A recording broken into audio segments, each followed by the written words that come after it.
Taksan, şov şaptı şov.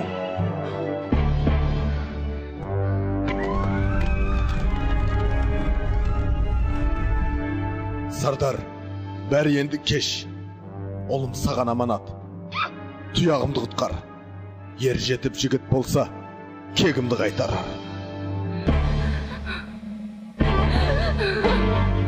O Tengrim, oğlumdu birazını tapsırdım. Koş bu kulunum. Жылдам, алып кет баламды.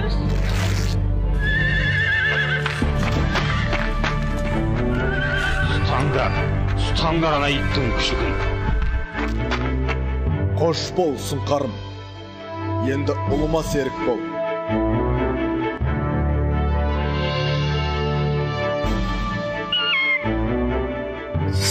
Қошандар.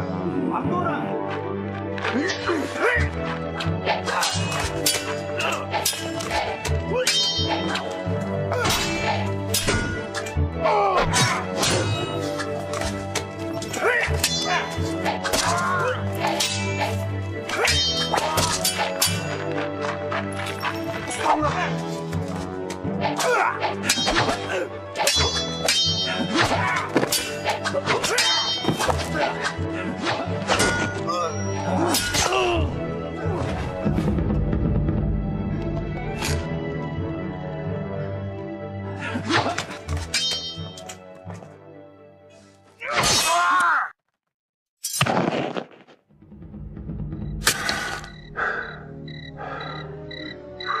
Қалай балам, аман мısın?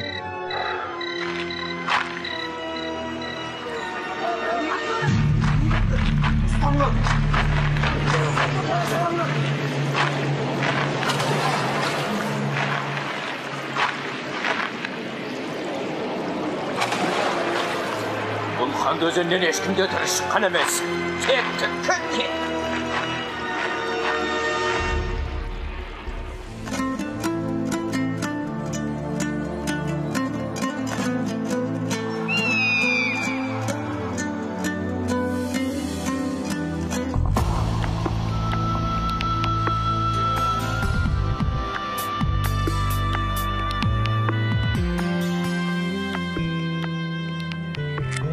Сардар аға, сіз маған менің барыс таңбалы бойтұмарым жайлы айтып беріңізші. Балам, сенің 7-ші бабаң Бөрхан, жүрек жұтқан батыр, әрі аңшы болған. Күндердің бір күнінде Бөрхан осы Шабағлы тауының басында арқар аулап жүріп, барыстың өңгөріне тап болады. Балаларына жем іздеген барыстың жоқтығын білген бе, 60 құлаш аждақар жылан аландарды жұтпақшы болғанда, Бөрхан алмас қылышпен айдақардың басын шауып түсіреді. Сол кезде келіп үлгерген қанатты барысты көрген батыр да таңғалып қарап қалады. Аландарын құтқарып қалған батырға барыс тіл қатады. Ей адамзат, мен енді саған өмір бақи қарыздармын. Осы айдақар менің аландарымды жылда жалмап кетуші еді. Ата жауымды сен өлтіріп, ұрпағымды аман алып қалдың. Мен де сенің 7-ші ұрпағыңа дейін қызметіңе әзірмін. Басыңа қиын қыстау күн түссе, көмектесем де осы бойтұмарды сенің бабаңа табыс етеді. Міне Сауран, сен Бөрханның 7-ші ұрпағысың. Әкеңнің аманаты да менің мойнымда. Қанатты барыстан көмек сұрар кез келді. Бірақ сенің әлі қабырған қатпаған. Батыр болып өсемін десең, бүгіннен бастап өзіңді жауынгерлікке баулаймын. Мен де батыр болғым келеді.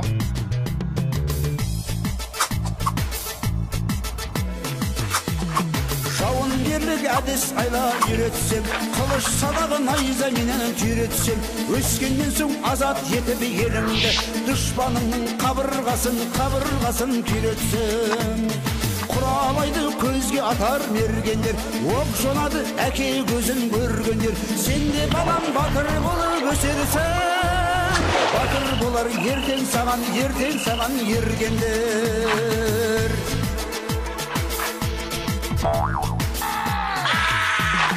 Әрқашанда сабырлы бол саспағын, басқа түскен қиындықтан қашпағын. Батыр болып өсем десең сен ертең, әр күніңді жаттығудан бастағын. Денең шымыр болсын десең ерінбе, жүгір секір жалқаулыққа берілме. Жеңіске ұмтыл намыс деген ұлы күш, жау алдында әлсіз болып көрінбе.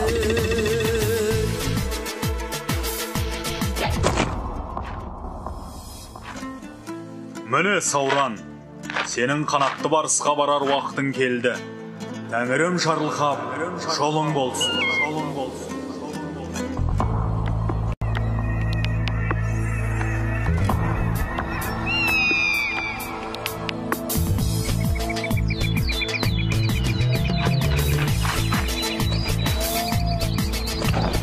Ерші туған ер жігіт, қараптан қарап жатпайды.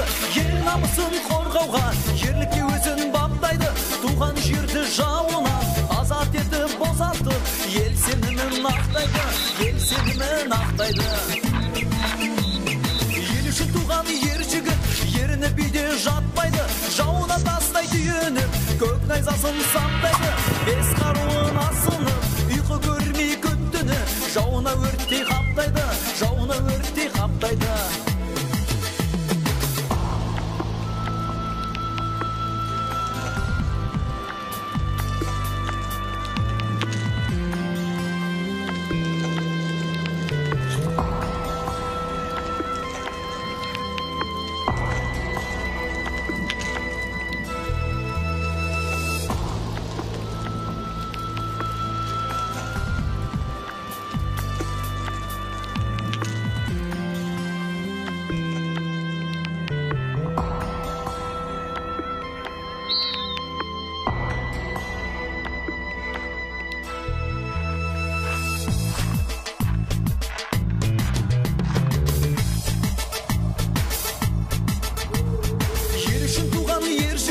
Еш нәрседен қайтпайды, қабырғасын сөксе де отанын ешбір сатпайды. Шыбын жанын бидетіп, отқа салса күймейді, суға салса батпайды. Ел үшін туған ер жігіт, ел үшін тынын таппайды. Ақ білектің күшімен, ақ найзаның ұшымен, ақылы мен ісімен, елі менен жерінің тыныштығын сақтайды.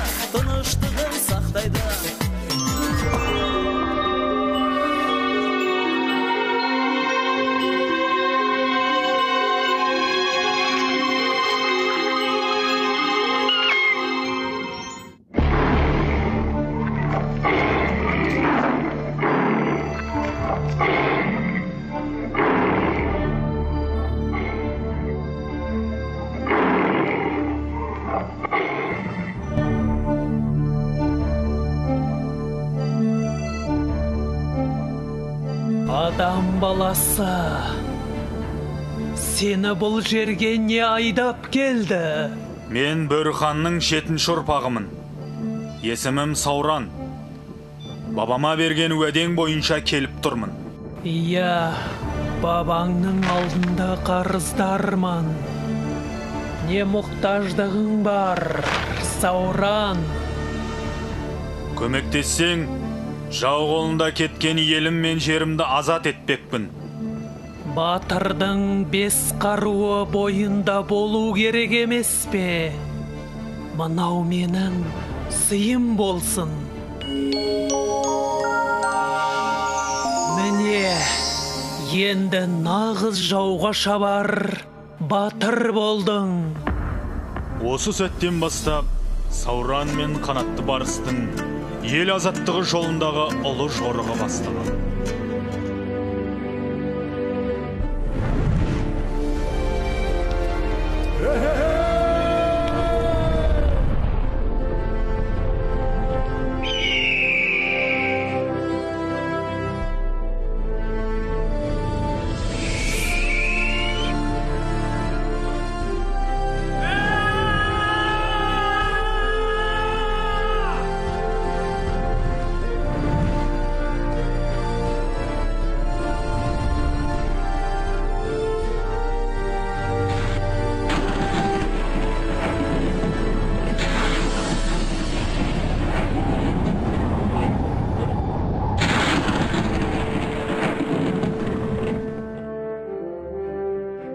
Бұл қамал сенің жеріңді шауып, еліңе қасірет әкелген Қаратүнек батырдың шаһары. Атына заты сай, залым қаннан талай ел зардап шегіп, менмін деген батырлар ажалын осы жерден тапқан. Сол батырлардың бас сүйектерін Қаратүнек әдейі көз қылып іліп қойған. Енді мен оның басына Қаратүнек орнатам. Жарайсың, жігітім. Ал енді мені мұқият тыңдап ал. Сенің еліңе Қаратүнек неге түнде шабуыл жасағанын білесің бе? Себебі ол түн баласы, түнде оны бүкіл қара күштер қолдап, қара ниетін жүзеге асыруға көмектеседі. Сондықтан да ай толған кезде оны жеңу мүмкін емес. Бірақ, Сауран, сен де осал жігіт емессің. Менің саған берген қалқаным мен семсерім жай қарулар емес. Ұлыстың ұлы күні күн нұрына малынып, ай жүзіне шыңдалған қысқа семсерің жауға шапқанда 40 кез ұзарады. Ал менің бейнем бедерленген қалқан сенің жеті бабаңның баталары дарып, періштелердің дұғасымен қапталған. Бұл қалқан сенің қорғаушың, әрі қолдаушың болады.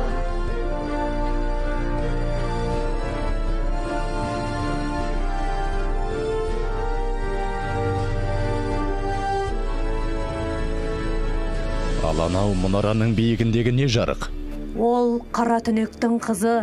Ай десе аузы, күн десе көзі бар, Айсұлудың тұрағы. Көркіне ақылы сай, қыз әкесінің залымдық істеріне наразылық білдіріп, сол мұнарада оқшау тұрады. Сен мұның бәрін қайдан білесің? Мен тау қожайынымын. Бұл өлкенің жаңалықтарын маған жүйткіген жел жеткізеді. Тау қырандарынан бастап, түз тағыларына дейін бүкіл жан жануарлар менің алдымда бас ет. Сонда Айсұлу тар қапаста қамалып отыра бере ме? Жоқ, ай нұрынан жаралған Айсұлу өзінің құйрық жалы төгілген ақ бозатымен әр түні үркер ауғанда қамал сыртына серуенге шығады. Оны екі жағынан екі қағлан күзетіп жүреді. Олар қызға тірі жанды жуытпайды. Жарайды. Алыс жолдан келдік емес пе? Таң атқанша тынығып алайық.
Tez arada mülekesiz kempirdi жеткізіңдер.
қиын болғалы тұр.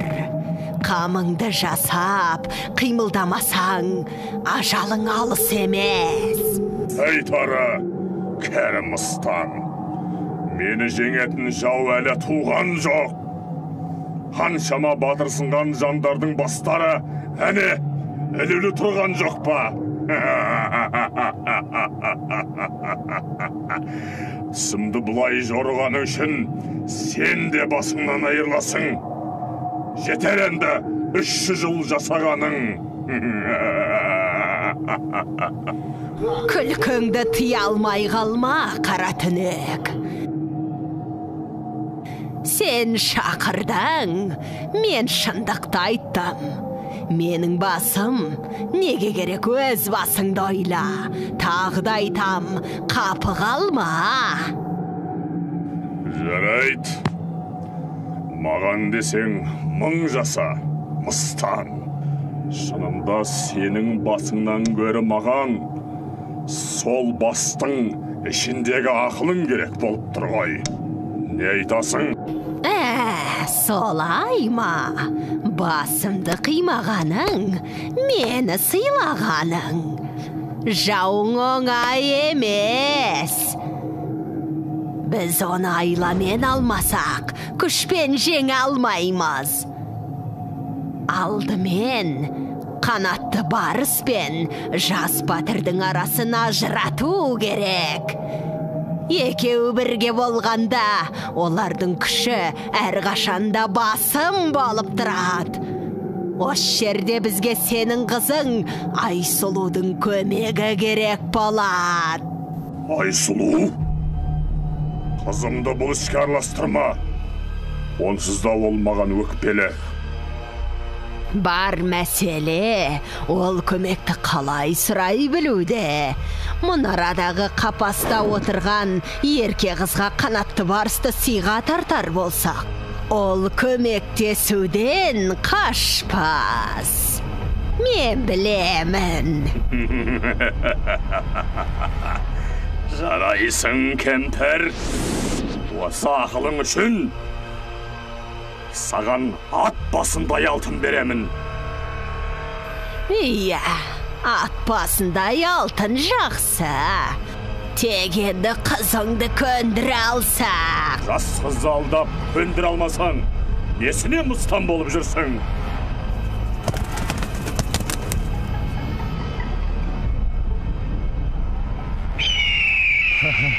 Сен менің сенімді серігім едің ғой. Сонау мұнарадағы Айсұлудың тұрағын көріп қайтшы.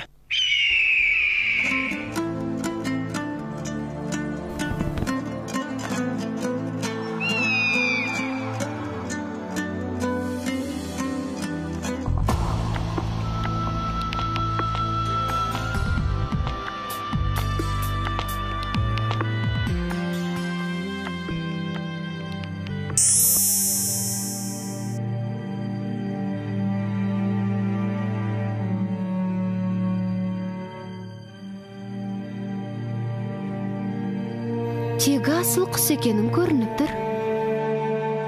Егеңнен адасып келдің бе мұнда? Егең сені маған жұмсағанына қарағанда жас жігіт пе? Көріксіз болар.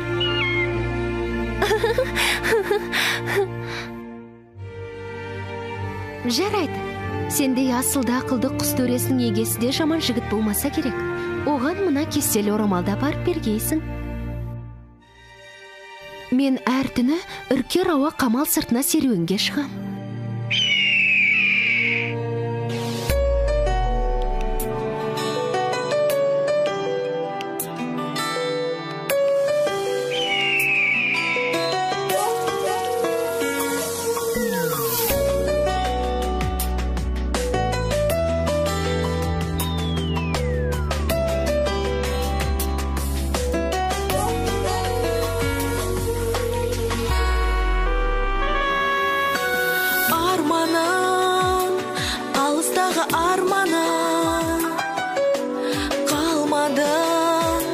Сен жадымнан қалмады, таңдадым, саған қарай самғадым. Сағым болып алдады мені, бар ма амалы?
Сұлу қызға мыңда бір сәлем.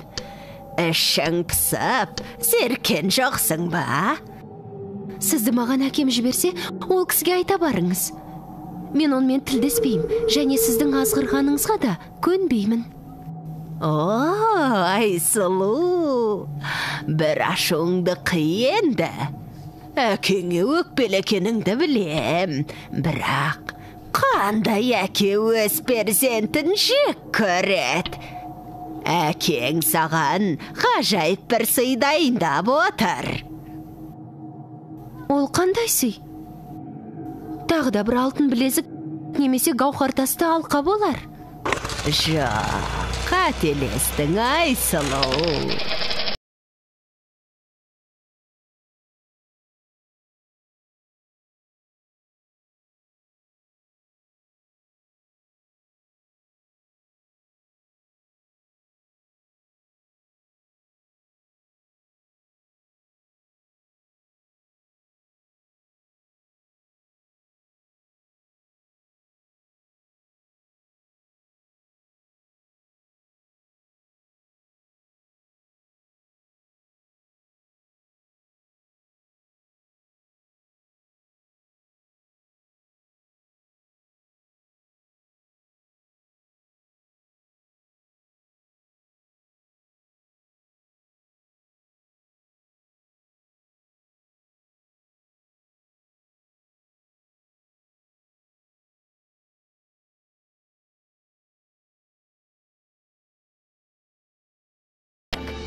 Сонда оны әлі қолға түсіру керек пе? Иә, сұлуым. Сондай керемет аңды қолға түсіруге сенің көмегің қажет. Менің?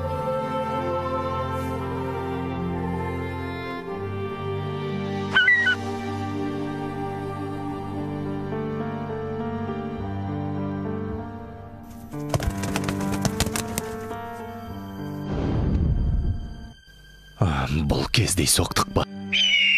Әлде анашым әлі күнге дейін тірі ме екен? Тірі болса қайда? Осы қамалдың қай жерінде? Қайткенде де бүгін түн ауа Айсұлуға жолығып, мән жайын сұрап білу керек. Сауран, маған жаңа ғана байғұс қыз жаман хабар жеткізді. Айсұлуды әкесі жан адам бар алмайтын биік құз басындағы бәйтерекке байлап қойыпты. Қас қарайғанға дейін қатал әке жүрегі жібімесе, Айсұлуды сол маңдағы торулдаған ит құсқа жем болары анық дейді. Жоқ, мен оны қалайда құтқаруым керек. Сабыр ет, Сауран. Бұл жолы менің кезегім. Ол жерге адам баласы бара алмайды. Айналасы өткелсіз, шыңырау құз. Мен сенімен бірге барам. Жоқ, Сауран, маған сенсең, күн батқанша Айсұлуды босатып, осында алып келемін. Екеуіңді бірдей көтеріп, шыңырау құздан ұшып өту мен үшін ауырлау екенін түсін. Жарайды онда. Жортқанда жолың болсын.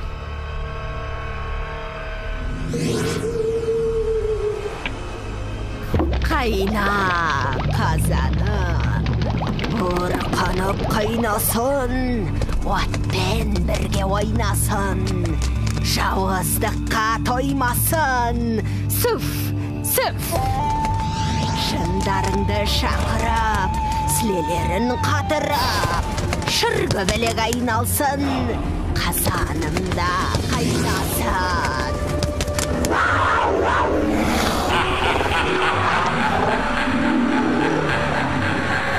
Сұңқарым, мұна бойтұмарды Айсұлу көрсе, қанатты барыстың да біздің ортақ досымыз екенін түсінер.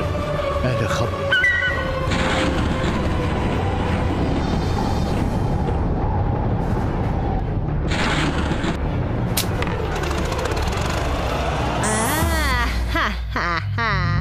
Ат басындай дегенің қайда? Мынауың жаңа туылған құлынның басындай ғана емес пе? Құлыншақ өскенде ат болмай ма? Төріңнен көрің жақын тұрғанда, саған алтын неге керек? Я, қызым, кел. Уәдеңді орындап, маған деген сыйыңды берсеңші. Әлгі мысықты ма? Иә, мен оны көргім келеді. Еркіндігінен айырылған ол қазір ызалы ғой. Сені тырнап алар. Оны біраз жуастап, қолға үйретейік. Сонан соң ала ғой. Тағы да уәдеңді бұздың ба, әке? Сенің әкең сөзге тұруға келгенде әлсіз болып тұр. Жап аузыңды, кәрімістан! Мен қызымнан ештеңе аямаймын. Бар да көре ғой мысығыңды. Бірақ алуға асықпа.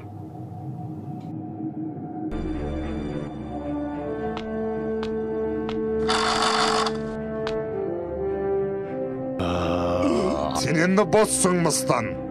Көлеңкең сияқта өзің де көзіме көрінбей-ақ қой.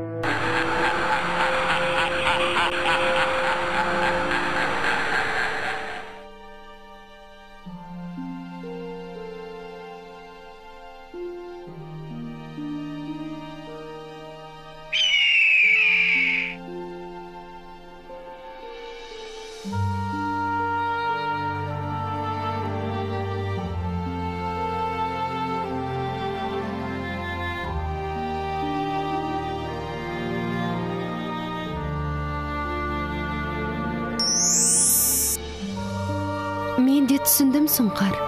Егеңе айта бар. Мен қанатты барысты құтқарамын.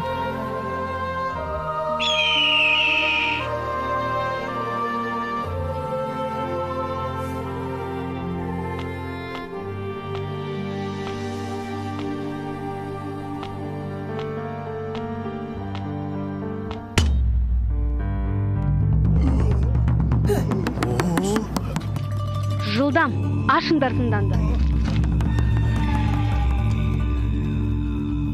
Кешірім өтінем, қасиетті барыс. Енді сенің жолың ашық. Сені азғырғандардың кім екенін білдім. Сондықтан да мен сені кештім. Бірақ енді сен менімен бірге кетуің керек. Мені босатқаныңды әкең естісе, сені кешірмейді.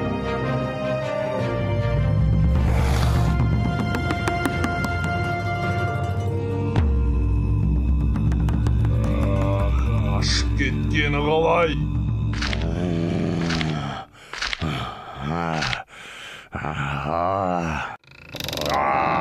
Сендер ай қарап жүрсіңдер ме?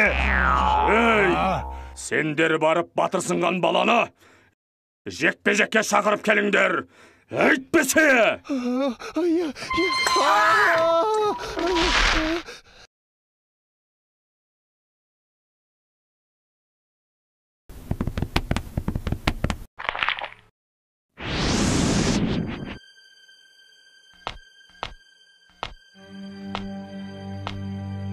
Келдің бе, барысым?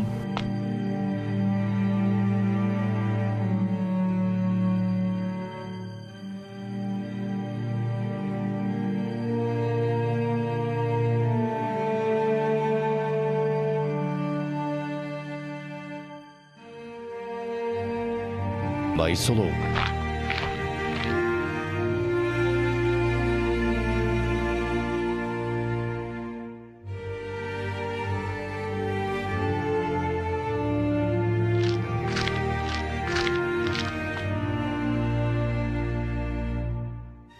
Сауран, сенің анаң тірі. Оны менің әкем өзгелермен бірге қапаста ұстап отыр. Мен кесте тоқуды сол кісіден үйренген. Қара түнек сені жекпе-жекке шақырады, жекпе-жекке! Қара түнекке айта барыңдар. Мен дайынмын.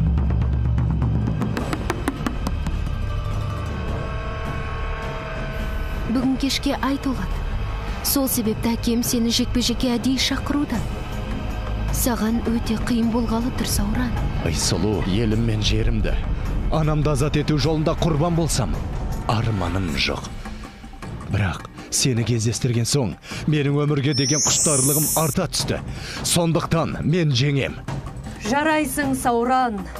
Мен де сенен осыны күткен едім.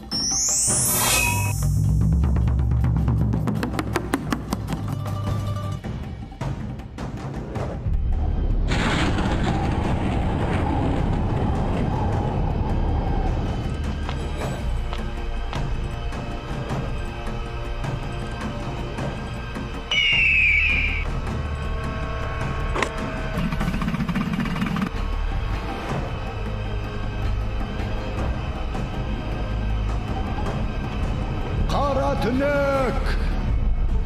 Мен келіп тұрмын. Шық жекпе-жекке.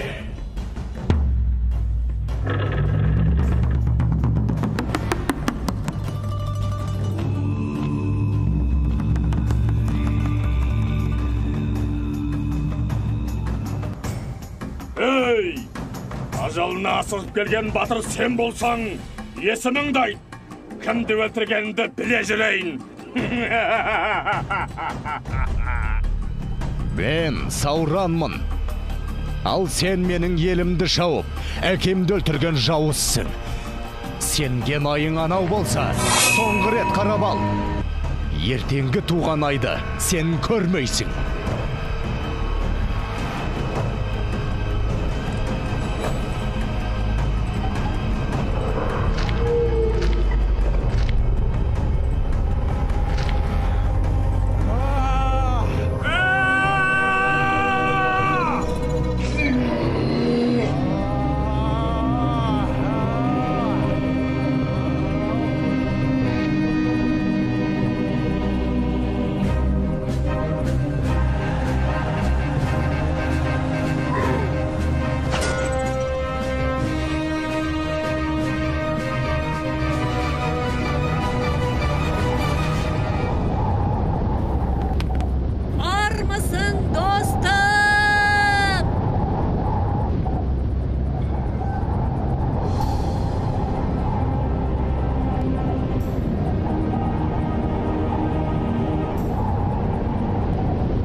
Менің сенен сұранарым, бұлттарыңды айдап, айдың жүзін жасыр.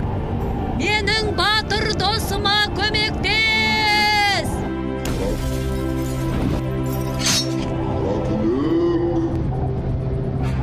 Мен оны өзімде жек көремін. Сондықтан көбіне оның қамалының үстіне қара бұлттарды айдап, найзағай отын ойнатып қоямын. Бірақ кешір достым, мен бүгін саған көмектесе алмаймын.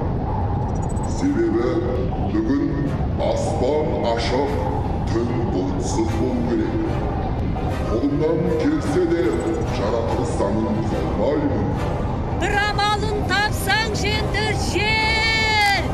Бір сәтке болса да бұлыт пен ай жүзін жапсаң, Сауран Қаратүнекті жеңе алар еді ғой. Жаратылыс заңы дейсің, дәл қазір ақ пен қара күресі жүріп жатыр емес пе? Ал сен өзің қай жағына жақтасар едің, жел? Бір сәтке дейсің бе? Жарайды. Ал енді былай тұр. Мен бұлттарды солай қарай үрлеп айдайын.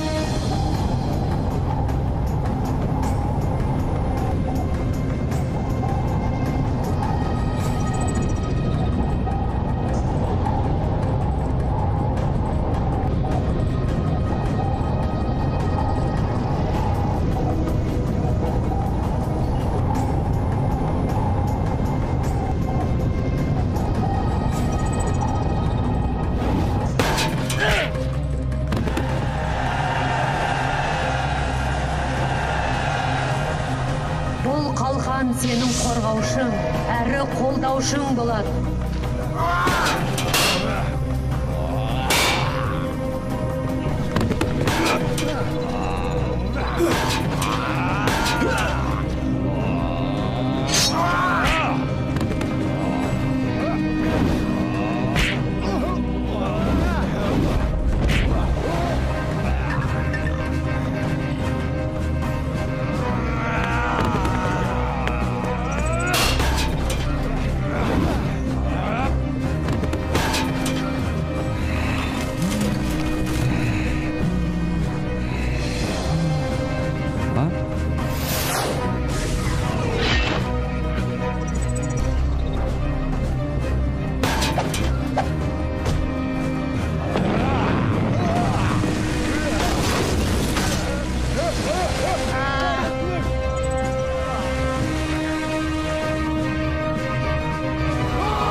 Анашым, бұл мен, ұлың Сауранмын.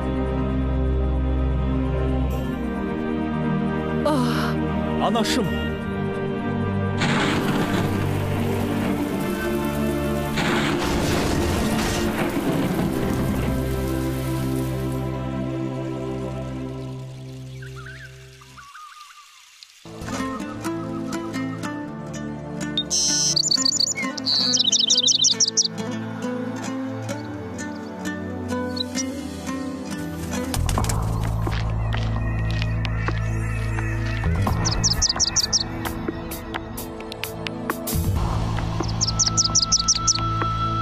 Міне, осы жерге біз қала тұрғызып, жаңа өмір бастаймыз. Ол Сауран қаласы деп аталатын болады.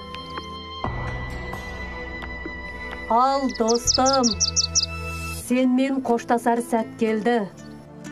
Мен сенің елін ақылмен басқаратын әділ хан боларыңа сенімдімін.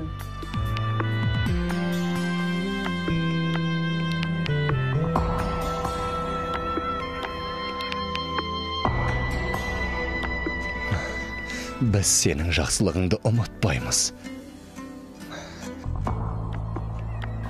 Басыңа қиын қыстау күн туа қалса, мен көмекке дайынмын.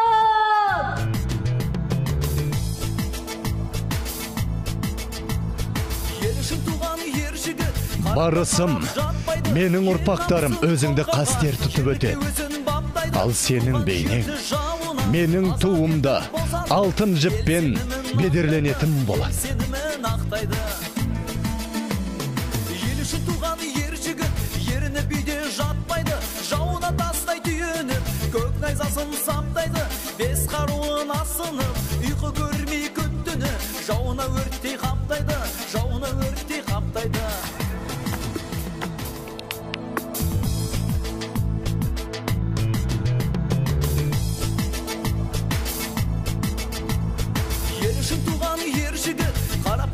Жатпайды, ел намысын қорғауға, ерлікке өзін баптайды, туған жерді жауынан азат етіп босатып, ел сенімін ақтайды, ел сенімін ақтайды.